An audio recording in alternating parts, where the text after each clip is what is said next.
মানে বোঝা গেল কোরআনের পক্ষে যদি কেউ থাকে তার বিপক্ষে সারা পৃথিবীর বাতিল গোষ্ঠী থাকবে। আমাকে একজন দাওয়াত দেওয়া বন্ধ করে দিবেন, আপত্তি নাই। দুইজন দাওয়াত দেওয়া বন্ধ করে দিবেন, আপত্তি নাই। চারজন দাওয়াতের কথা বাদ দিলাম, পাঁচজন কথা বলা বন্ধ করে দিবেন, ছয়জন কথা বলা বন্ধ করে দিবেন, পুরো বান্দি মারার প্রত্যেকটা মানুষ বন্ধ করে দিবেন, মসজিদ ছেড়ে দিব, অটো রিক্সা চালিয়ে খাবো ইনশাআল্লাহ। আল্লাহর কোরআনের কথা বলেই যাবো ইনশাআল্লাহ।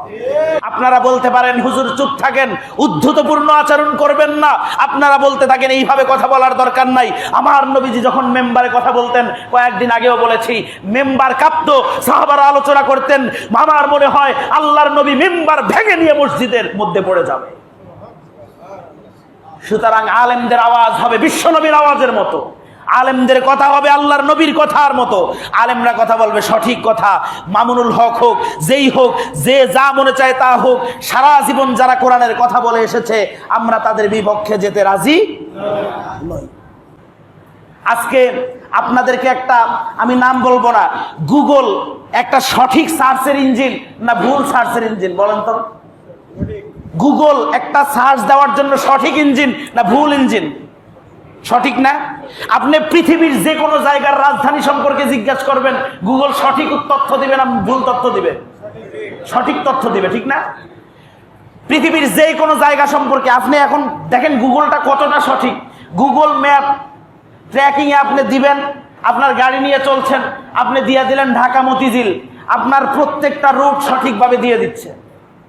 এই যে আমি বগুড়া ওয়াজ করতে গেছি, একেবারে ভিতরে না, একবারে অজপাড়ার ভিতরে না, কোন কোন রাস্তা দিয়ে এই হাবু ভাই এটারে গুগল ট্র্যাকিং দিয়ে রাস্তা বাইর করছে, এরপর দেখি সুন্দর একবারে ওই গ্রামের ভিতর পর্যন্ত দেখা, একেবারে পল্লী তার ভিতরেও দেখা এই গুগলে সার্চ দিলে সঠিক আসছে।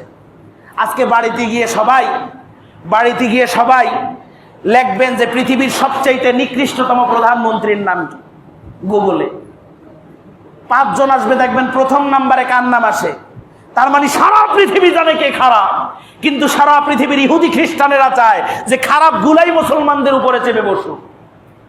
কোন ইহুদি কোন খ্রিস্টান মুসলমানদের পক্ষে নয়, তারা সবাই মুসলমানদের বিপক্ষে। এই যে জো বাইডেন ক্ষমতায় আসার আগে হাদিস পড়ছিল, শুনেন নাই? হাদিসের কয়েকটা উদ্ধৃতি দিছিল, মুসলমানেরা খুব খুশি হয়েছিল যে এবার মনে হয় ডোনাল্ড ট্রাম্প গিয়ে জো বাইডেন আসলে সারা পৃথিবীতে মনে হয় মুসলমানেরা শান্তিতে একেবারে। রসুনের যে কোয়াগুলা আলাদা আলাদা করেন, পাশা কি এক জায়গায় থাকে না আলাদা আলাদা থাকে? এক জায়গায় থাকে না? খ্রিস্টান জো বাইডেন হোক, ডোনাল্ড ট্রাম্প হোক, আব্রাহাম লিঙ্কন, ওই যে সেই যে আমাদেরকে যে ইসের শিক্ষা দিয়ে গেছে, গণতন্ত্রের শিক্ষা পড়িয়ে গিয়েছে আব্রাহাম লিঙ্কন, সেই আব্রাহাম লিঙ্কন থেকে শুরু করে বর্তমান সময়ের যতগুলো ইহুদি খ্রিস্টান, যতগুলো বিধর্মী নেতা নেত্রী আছে, এরা বাহ্যিকভাবে নীতিবান, কিন্তু এদের ভিতরটা সম্পূর্ণভাবে মুসলিম বিদ্বেষী, কোরআন বিদ্বেষী, আল্লাহ বিদ্বেষী, রাসূল বিদ্বেষী, আল্লাহর নবীর প্রেমী বিদ্বেষী, তাতে কোনো সন্দেহ নাই। জো বাইডেন হাদিসের কথা বলছে, বাংলাদেশের প্রতিটা জায়গায় এই কথাটার নিচে একেবারে মানে কমেন্টসের ঝড় বয়ে গেছে যে ডোনাল্ড ট্রাম্প নাইমা জো বাইডেন আসলে হয়তো বা আমাদের ভবিষ্যৎ ভালো। অথচ ডোনাল্ড ট্রাম্প পাগল, এটা কিছুটা পাগল টাইপের না? ডোনাল্ড ট্রাম্প যখন ক্ষমতা থেকে নেমে যাওয়ার পরে দেখা গেছে এইটা ভাঙ্গে ওইটা ভাঙ্গে, এইটা বাইরে ওইটা বাইরে, মানে এলোমেলো একটা বিজিকিচ্ছা অবস্থা। এই ডোনাল্ড ট্রাম্প আফগানের মুজাহিদদের সঙ্গে চুক্তি করেছিল যে তোমরা তোমাদের হকের পক্ষে আছো, আমি আজ থেকে স্বীকার করে নিলাম, এখন থেকে আর মারামারি যুদ্ধের পক্ষে আমি নাই, সই স্বাক্ষর হয়ে গেছে। এই শয়তান আসার পরে এর চেহারার মধ্যেই একটা শয়তান লেগে আছে। চেহারাটা ভালো করে কাছে নিয়ে জুম করে দেখেন, এই যে মুছাই রয়েছে না, মনে হয় যেন খারাপ ইবলিশ শয়তান। এটা এই শয়তান আসবার পরে কইলো যা চুক্তি হয়েছে ও তো পাগল, ওর কথা বাদ। আবার আমাদের ইতিহাস, আমাদের ঐতিহ্য হচ্ছে যুদ্ধের ঐতিহ্য। 19 বছর বেটা যুদ্ধ কইরা মাত্র 9-10 হাজার জিহাদি মুসলমানদের সঙ্গে পারলি না, ঐতিহ্য নিয়ে ফালাফালি করো। 37 বছর যুদ্ধ করে আফগানের মুসলমানদের সঙ্গে না পেরে অবশেষে রাশিয়া আফগান থেকে বিতাড়িত হতে বাধ্য হয়েছে। বোঝা গেল মুসলমানদেরকে আল্লাহ বিজয় দেয়, সময় নেয়, কিন্তু মুসলমানদেরকে আল্লাহ একেবারে সব অংশে নির্মূল করে দেয় না আল্লাহ, ঠিক কিনা বলে? সুতরাং আমরা নির্মূল হওয়ার ভয়ে আমরা নাই। আপনারা বলতে পারেন হুজুর চুপ থাকেন, উদ্ধতপূর্ণ আচরণ করবেন না, আপনারা বলতে থাকেন এইভাবে কথা বলার দরকার নাই। আমার নবীজি যখন মেম্বারে কথা বলতেন, কয়েকদিন আগেও বলেছি, মেম্বার কাঁপতো, সাহাবারা আলোচনা করতেন, আমার মনে হয় আল্লাহর নবী মেম্বার ভেঙে নিয়ে মসজিদের মধ্যে পড়ে যাবে। সুতরাং আলেমদের আওয়াজ হবে বিশ্বনবীর আওয়াজের মতো, আলেমদের কথা হবে আল্লাহর নবীর কথার মতো। আলেমরা কথা বলবে সঠিক কথা, মামুনুল হক হোক, যেই হোক, যে যা মনে চায় তা হোক, সারা জীবন যারা কোরআনের কথা বলে এসেছে আমরা তাদের বিপক্ষে যেতে রাজি নই।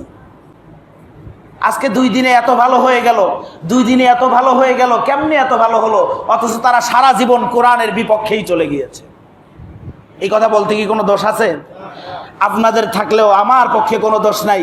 অনেক মানুষ দোষ নিয়ে আল্লাহ রাসূল সাল্লাল্লাহু আলাইহি ওয়াসাল্লামের জামানা থেকে এই পর্যন্ত যারাই হকের পক্ষে ছিল তারা জালিমের জুলুমের শিকার হয়েছে কি হয় নাই বলেন তো? যত মানুষ, ইমামে আজম আবু হানিফা জেলে আসিল না? আসিল কি আসিল না? ইমামে আজম আবু হানিফা জেলে ছিল। ইমাম হাম্বলি তিনিও কষ্ট করেছেন। রাসূলুল্লাহ সাল্লাল্লাহু আলাইহি ওয়াসাল্লাম 3 বছর কারাবাস করেছেন। আল্লাহ রাসূল সাল্লাল্লাহু আলাইহি ওয়াসাল্লামের মতো এত উত্তম চরিত্রের মানুষ তিনিও ছিলেন। হাসান হুসাইন তারাও কষ্ট করেছেন, ইসলামের জন্য নিজের জীবনটাকে বিলিয়ে দিয়ে গিয়েছেন। হযরতে মূসা আলাইহিস সালাম ফেরাউনের কাছ থেকে পালাবার জন্য যখন নদী পার হচ্ছিল, ফেরাউন তারপরেও তার পিছনে ধাওয়া করেছে, তখনও ছাড়ে নাই, ঠিক কিনা বলেন? হযরত ইব্রাহিম আলাইহিস সালাম ইসলামের পক্ষে থাকার কারণে অগ্নিকুণ্ডে তাকে নিক্ষেপ করা হয়েছে।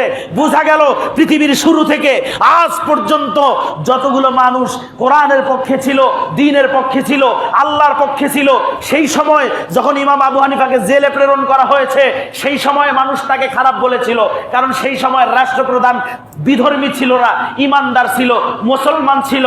কিন্তু ইমামে আজম আবু হানিফাকে মানে অন্যায়ের পক্ষে কথা বলার জন্য বলেছিল, ইমামে আজম আবু হানিফা রাজি হন নাই।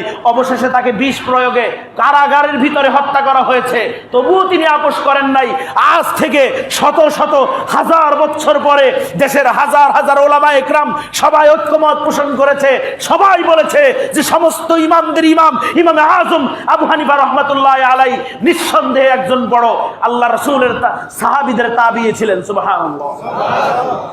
সুতরাং আজকে তোমরা যাকে খারাপ বলছো, আজকে যাকে কারাদণ্ড করছো, আজকে তাকে জুলুম করছো, আজকে যাকে ফাঁসি দিচ্ছ, আজ থেকে 100 বছর, 50 বছর, 200 বছর পরে তারা মুসলমানদের কাছে ঈমানি চেতনা হয়ে আবার ফিরে আসবে ইনশাআল্লাহ।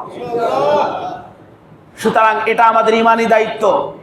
আমি তো বিপদ নিয়ে বলছি, আপনারা তো শুনছেন, আপনাদের তো কোনো বিপদ নাই, কিন্তু শোনার পরে ঈমানটা তো মজবুত করা যায়, যায় কি যায় না? যায় না? ঈমানটাকে তো মজবুত করা যায়। সুতরাং আজ থেকে এই সমস্ত গীবত শুধু তাদের নয়, সমাজের কোনো গীবত আমরা করব না।